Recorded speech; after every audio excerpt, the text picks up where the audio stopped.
What's hey, hey, hey, what's going on, y'all? Back with another one, back with another one, back with another one. Yeah, I'm just like, check some. Ooh, yeah, I had to turn the 48 Phantom power on, so it's pretty much the same, but whatever. Hold on for a minute. Yeah, yeah. So we're gonna talk about pragmatism.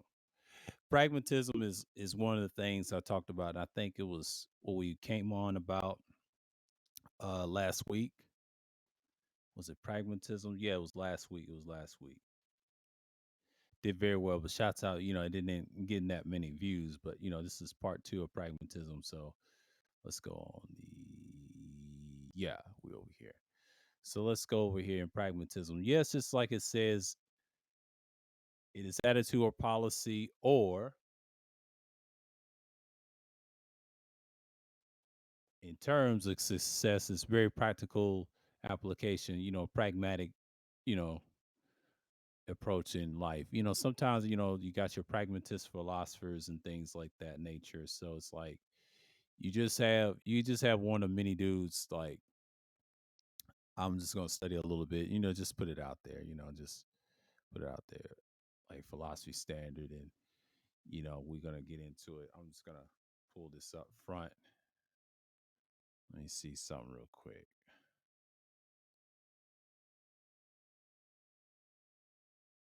Uh,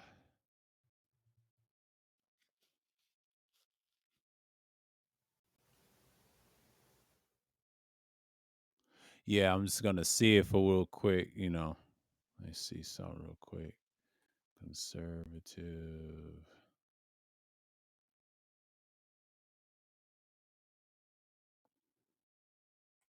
Yeah, I already got the branch of it. But it's pretty much on the angles and all that.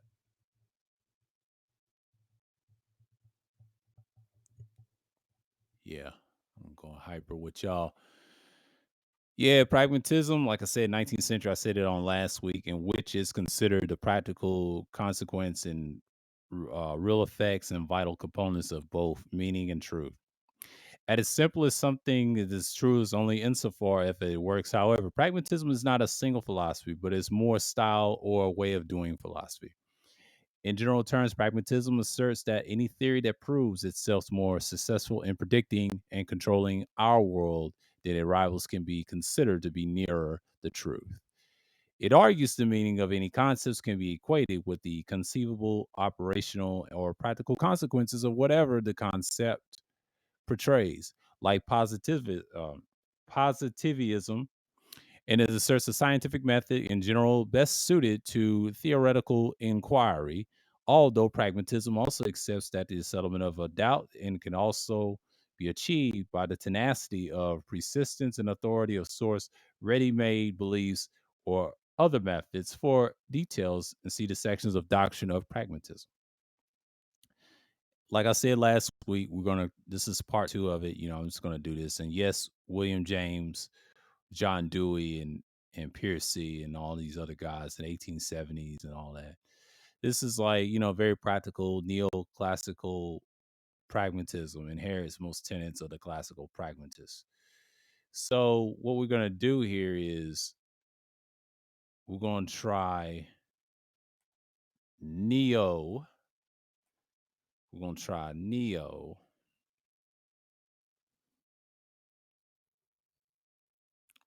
pragmatism.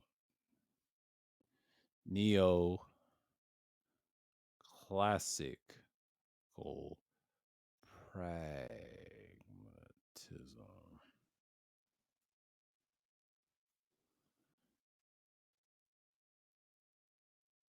And so we shall see what was going on and whatnot. So what you see is what you get, but when you have neo-colonial, I mean not neo-colonial, neo-classical pragmatism, it's pretty much like you see is what you get. But normally you just like, hey, we understand that pragmatism is a thing, and you see this all the time. And you be like, all right, That's pragmatism for you. But we lean back and forth, but side to side. But it's pretty much on that angle. Let's see right here. Pragmatism and neoclassical thought. Okay, we got here. I'm gonna drop this down. It is neoclassical thought is a prima facie in case the neoclassical thinking is meaningful influence. Let's see right here. Let's see right here. I got a screen share for y'all. Hold on for a minute. Hold on for a minute. All right. Boom. There we go. I'm gonna read this right here. It says a prima facie case is made that the neoclassical thinking is meaningful influence by the philosophy of pragmatism. Three major aspects of this philosophy are considered based on the writings of leading pragmatists. Instrumentalists such as James and Dewey, these aspects include the cosmology, the axiology, and the methodology of pragmatism. The ways in which these three aspects manifest themselves in neoclassical thought and the examined and the identified among other things. It is concluded that a certain unresolved tension exists within the pragmatist view, which is also carried over into economical thinking.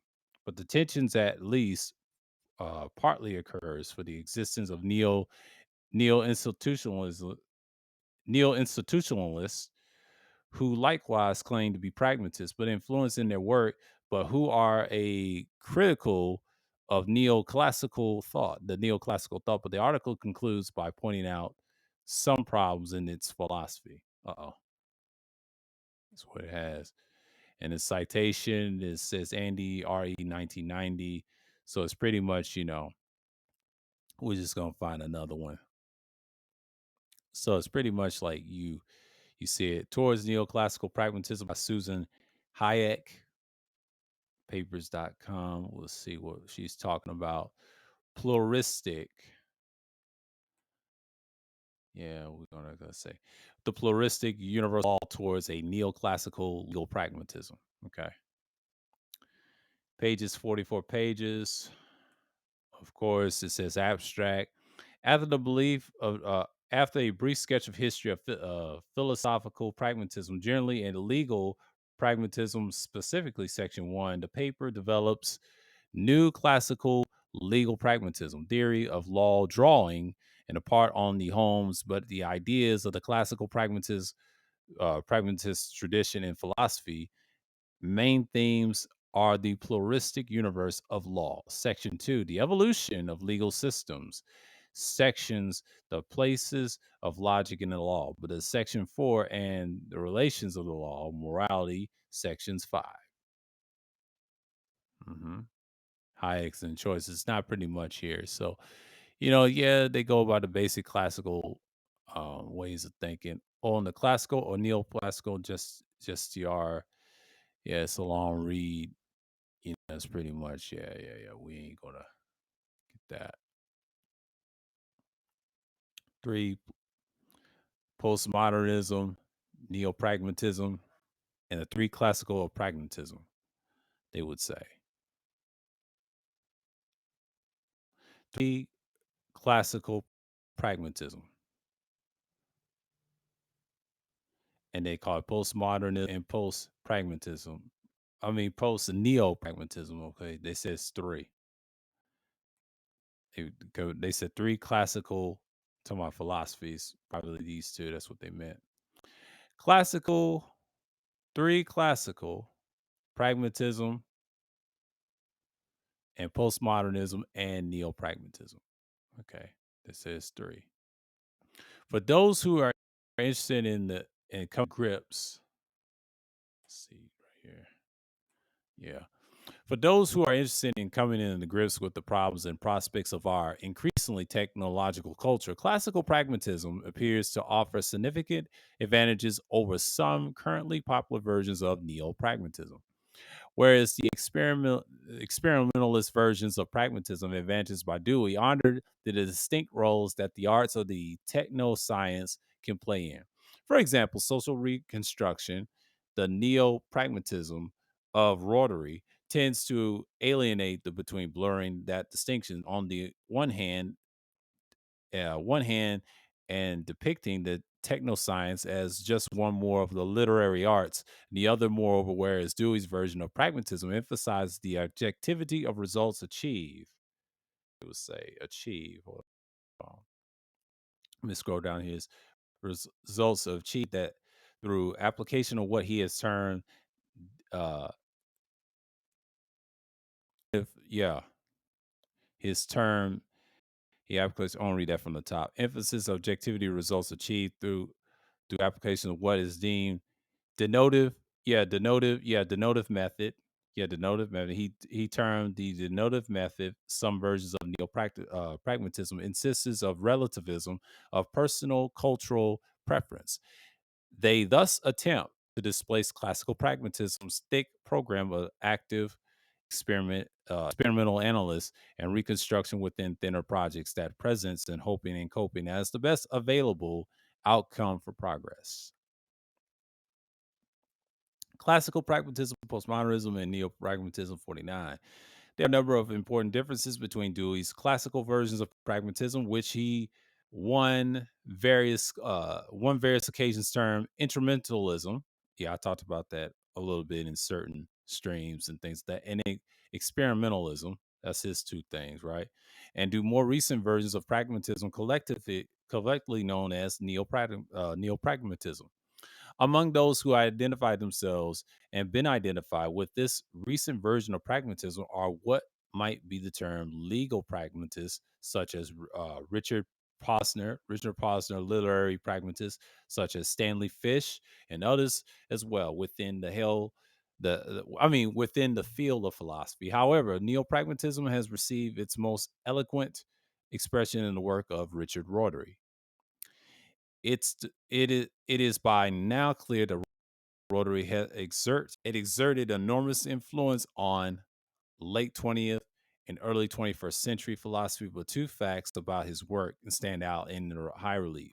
But the first, his efforts have played a crucial role in the revival of interest in the classical pragmatists of Pierce James Dewey.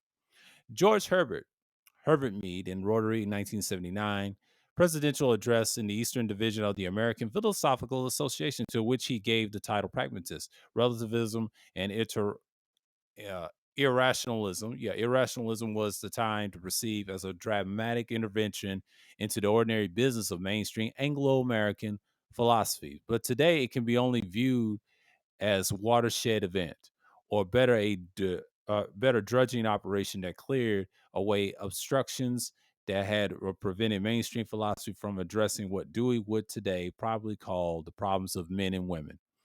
The revival of American pragmatism would probably have occurred in any event since the new generation of philosophers, where the beginning turns into attention to the matters commonly termed applied. But it can be said with the confidence of that Rotary's effects clear the way for the current situation. The second prominent fact is that Rotary constructs its novel of the type pragmatism that weaves together variants and strands of a classical pragmatism with things way weaves of together various strands of classical pragmatism with its from contemporary, primarily French and postmodernist philosophy.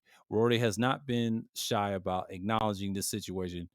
He has, and in fact, and extensively about the relations between classical and pragmatism and postmodernist thought. In general, it seems to be fair to say that he thinks that the classical pragmatism is not only anticipated in some of the problems that continue to vex postmodernist thought and offer viable solutions for them as well. In 1982, for example, he wrote James Dewey were only waiting at the end of the dialectic road which analytic philosophy traveled, but are waiting at the end of the road, which, for example, Foucault, Deleuze are currently traveling, elaborating on the theme later in the same book. He added, "We should see Dewey as having already gone the route Foucault is traveling as having arrived at the point of Foucault is still, yeah, he's still trying to reach the point at which he can make philosophical and historical genealogical reflection and useful to those. In Foucault's phrase, whose fight is located in the fine meshes of the weaves of power. But the attentive reader, these passages might provoke the following. The question is there, what is there of postmodernism? In Rotary's thought, that is both worthwhile and then cannot be found within the classical pragmatism of James and Dewey's. Proper answer to this question will require a brief detour through some of the main points of points of modernist and postmodern thought. History James Livingston provides a particularly helpful set of guideposts in this regard, so I will quote him at length. In Livingston's view, the pragmatism of James and Dewey sanctions a personality that seems both sensible and scandalous, both inevitable and possible. In Livingston's characteristics, the practitioners of a classical pragmatism are already postmodernists in the sense that they do not believe in the thoughts and the things inhabited different ontological ontological orders. They do not acknowledge an external or natural realms of the objects, the things in themselves, which is ultimately and previous to out the fundamentally different than thought or mind or conscience. Accordingly, they escape that the structures of the meanings is built around the modern subjectivity, which purpose uh yeah, yeah, presuppose, excuse me, which presuppose that the self-separation of the cognitive dissidence from the retified realm of the objects more than to the point these theoreticians are more necessarily trapped between the epistemological extremes enabled by modern subjectivity, that is, between the romanticism, which is typically, hold on, yeah, romanticism, which is typically the glorified, organic, or subjective and inner self against the meaning, the objective circumstance that constitute outward. So he talks about pragmatism in its full thing here. It's a long read, but but that's the difference of pragmatism and things like that. So I'm gonna save this and do another point on this. Pragmatism, like I said, it's one of those philosophies. It's a long one. This one I'll do a stream on it and about the whole thing, and then I'll play my part ones and part twos on pragmatism, what I thought. These are the philosophers. This is John Dewey. That's the philosopher that people know. William James and all these other guys, and they talk about pragmatism. There's Charles Sanders Pearcey, Richard Rotary, right here, and your boy, of course. Yeah, pragmatism. We're talking about the classical, your main philosophers and things like that. So it's like something out here, but it does it help in modern day. So I'll do something real quick, and we're gonna go in motion real quick. Does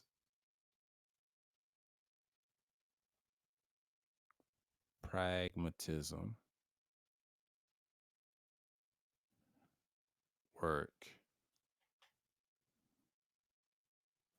in modern day politics?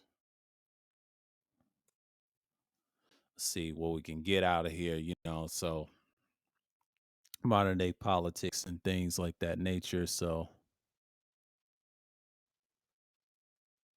this is 2019. I'm gonna read this real quick.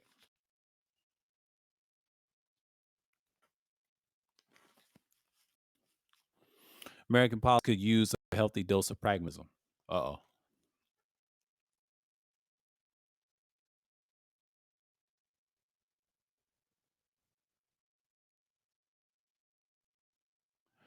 Washington Post. Oh my God, here we go again. Uh, can't do that. They got me on this shit. Okay.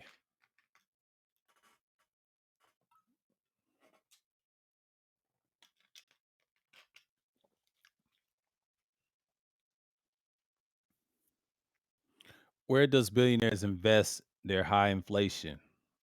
Elon Musk, the world's richest person, revealed his strategy this week for investing in alongside record inflation. Wall Street Journal, and it says February 2020, and the Fed increases the such and such political pragmatism. Okay, is uniquely American philosophy developed and observed by Tocqueville during the American journeys. It is a philosophy that says if it works, we don't really care why. It rejects of a theory and ideology for the means tested in facts and reality.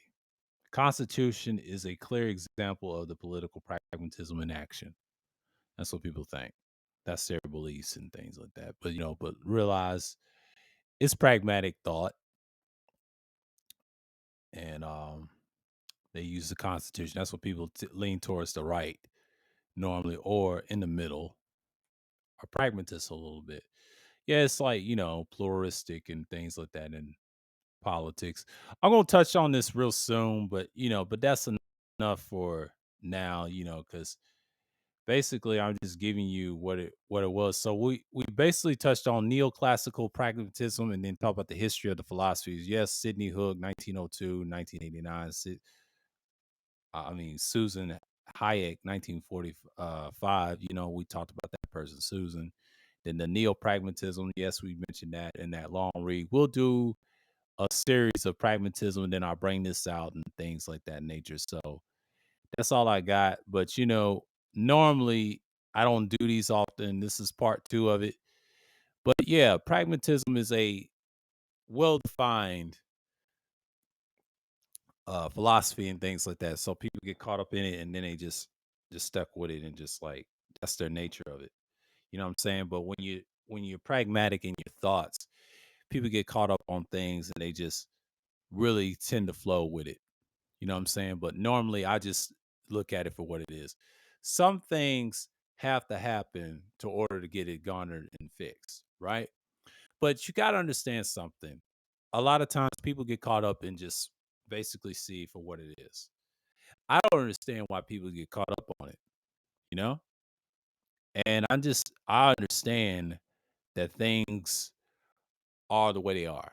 You know what I'm saying? But I just don't really get caught up in the other stuff.